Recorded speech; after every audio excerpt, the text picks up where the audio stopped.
Buen día, gente de Eliade.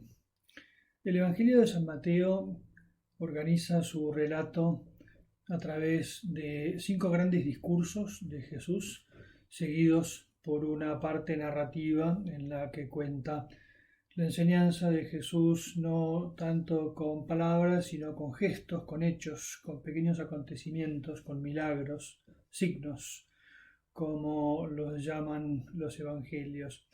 La semana pasada veíamos, leíamos, escuchábamos, meditábamos el primero de esos grandes discursos, el Sermón de la Montaña.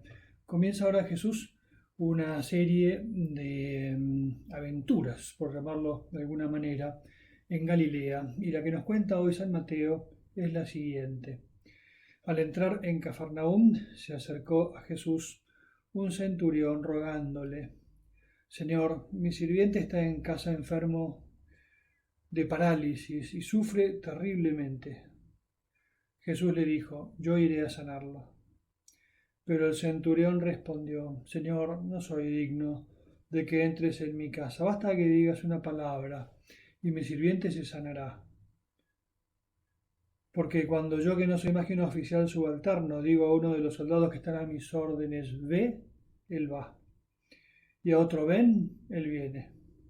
Y cuando digo a mis sirvientes, tienes que hacer esto, él lo hace. Al oírlo, Jesús quedó admirado y dijo a los que le seguían: Les aseguro que no he encontrado a nadie en Israel que tenga tanta fe.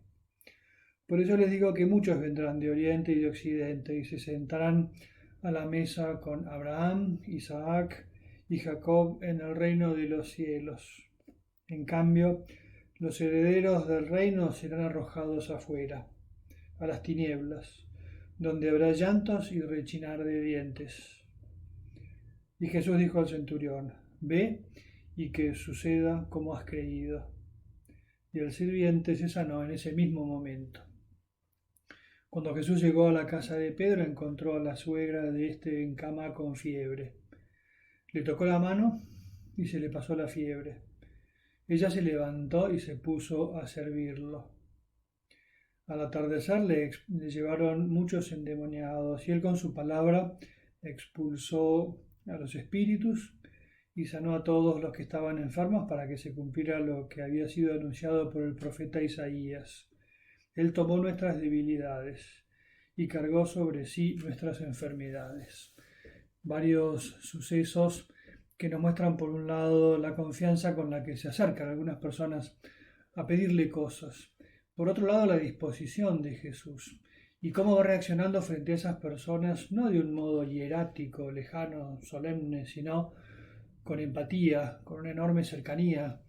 Primero es la noticia de este hombre, un no judío, que se acerca a pedirle a Jesús que sane a un sirviente. También, ¿no?, como la solidaridad de este hombre elegido en poder y que sin embargo no se aleja de aquellos que trabajan con él, sino que los tiene en el corazón. Va a pedir para Jesús un milagro para alguien que está, por así decir, muy debajo. Él se ocupa, se entera, se preocupa, se ocupa, mejor dicho, repitamos las palabras, ¿no?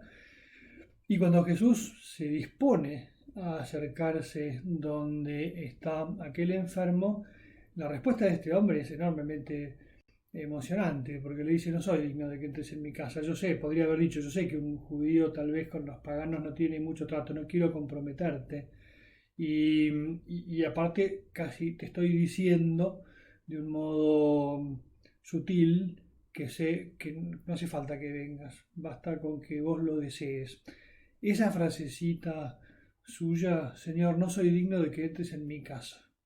Basta que digas una palabra y bastará para sanarme. La repetimos todos los días en la Santa Misa. Palabras de un pagano que Jesús alaba como un hombre de fe y nos invita a tener confianza y a pedir con esa confianza.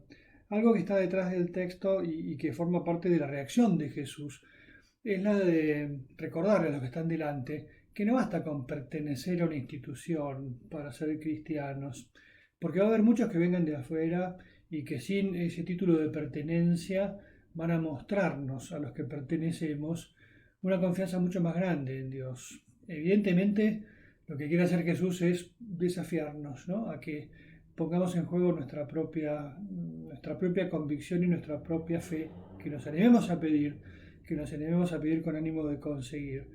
El siguiente milagro es el que Jesús realiza sanando a la suegra de Pedro.